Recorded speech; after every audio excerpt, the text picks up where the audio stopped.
What's up, everybody? Honors World Literature Land. It's just you and me now. The seniors are done, and so it'll be just us checking in. This is the last video of the week. It's Wednesday, May 13th, 11 o'clock. Not that that matters because you'll watch this whenever. I just wanted to check in with you. Expect another video after this one to actually be next Monday, and then our final video to either be Tuesday or Wednesday. That'll be really more of a see you later video. So we are kind of wrapping up here. I have posted your last assignment online. It is the independent reading journal,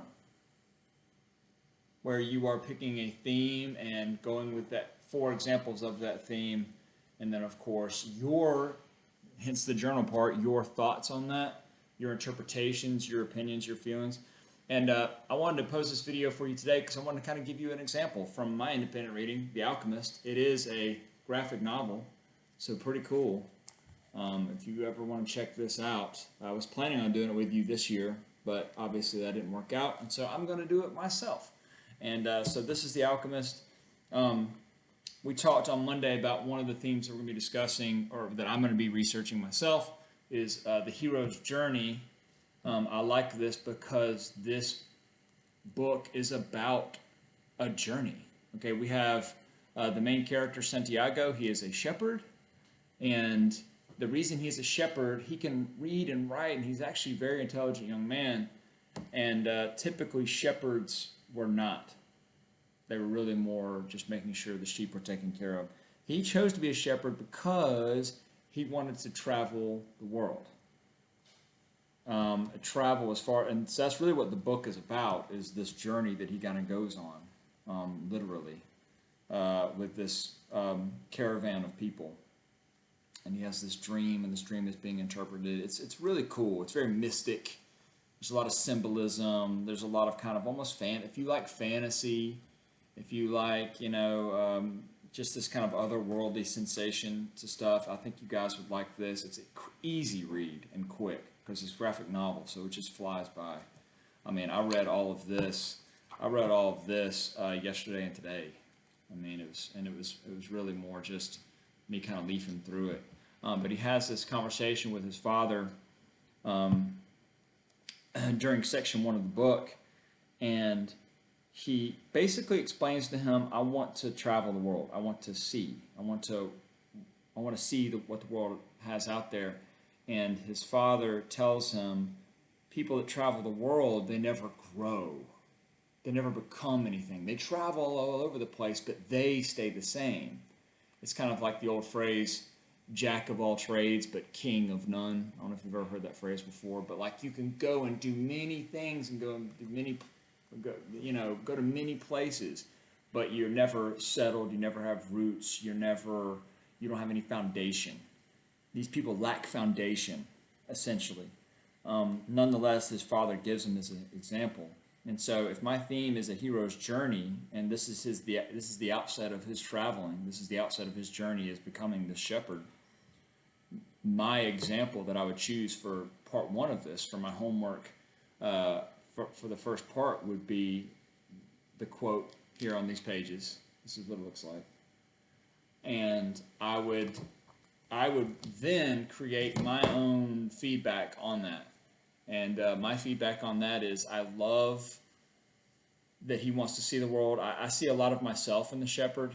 One of the best road trips I ever went on in college was from Spokane, Washington, all the way back to Dothan, Alabama. I was with my brother, and we traveled across Idaho and Montana and Wyoming and Iowa and South Dakota, not in that order. Trying to remember exactly how that went. Iowa, Nebraska. We stopped at some places along the way and kind of just saw the country. It was part of the country I had never seen before, and it was just really good for me. So I sympathize with the traveler here. And I also think that, yes, you can grow if you're going to be a traveler. Some people, that's how they grow. They get outside of their potted plant, so to speak. They get outside of their box. Me being from South Alabama, I can give you a list of people. I can give you a list of names of people that haven't grown up a bit. You know why? Because they never left their hometown. So I actually disagree with the father here. I think there's a lot of value in going out and seeing the world, and I think that is a way that we do grow. And so, anyway, I say all that to say that's just an example of kind of how you would do this. So I would write the quote, and then I would kind of write that feedback on the form, and there you go. Part 1 done. 3 more to go. You get all 4 parts done, you get a 100 quiz grade. So, I think that's pretty good. It's a double formative, basically, to do this. Speaking of grades, I updated 1,000 Splendid Suns this morning. I gave you guys 6 categories for it. Basically, just 6 different grades for it. If you did all of them, you probably got a 100 on all 6. That's kind of how I did it. And so some of you were the beneficiaries of that. Some of you are right there at the edge still. You're at the precipice of greatness. Some of you, again, you probably should be turning in work because you're not doing well in this class, but you're not, for whatever reason, submitting work. This is a great opportunity to earn an A or a B in an honors class because the nature of the semester, the way that the semester worked out, you know, it became something that basically I couldn't lower your average anymore after March 13th. But the more work you submitted, your average kept going up and up and up. So it was really probably a once-in-a-lifetime opportunity that you were given to submit just work, just basically every couple of days, really, once a week, but assignments that were every couple of days. And the more assignments you submitted, the more your average went up. And I can promise you that future honors and AP classes. Why do I have this, my hair's doing this weird thing right here. Sorry. Classes are not necessarily going to be, that's not going to be the case, obviously. I don't know what school's going to be like next fall, but it ain't going to be like that next fall. It's not going to be, just turn it in when you can. I promise you that, even if we are online still. So hopefully you guys are taking advantage of that. Remember, everything is due. We have about a week together. I think everything is due next Wednesday the 20th. And then I'm going to finalize the grades. And then by the 21st, we're going to be done. I should be posting my last video to you either next Tuesday, probably next Tuesday. I'm probably going to do one on Monday and Tuesday of next week. So look for a video Monday where I will clear up any and all questions you may have about this. And then on Tuesday, I'm going to kind of give you my farewell video for the school year. And that's not farewell forever, sophomores. I'll see you. Don't worry. I'm coming back. Hopefully you are as well. I'll see you soon. And we'll go from there. And then we'll go into summer. And then we'll kind of see what that looks like for the world. Should be an interesting summer for all of us. When I say all of us, I mean all, 8 billion of us. So should be an interesting time.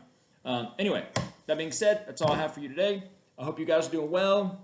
Get in any work you haven't turned in. You can still submit any 1,000 Splendid Suns work, any of it, from any of those six assignments, basically. And the dates for those are in the grade book. Turn in anything you want. Remember, your average is only going up from here on out. And I will talk to you guys on Monday, not Friday this week. Monday this week. This is actually your last video of the week. So I'll see you guys on the 18th. Take care of yourselves. Don't do anything I would do when I was your age, right? Wink. Haha. No, really. Please be careful. Take care of yourselves. All right. That's all I got. See ya.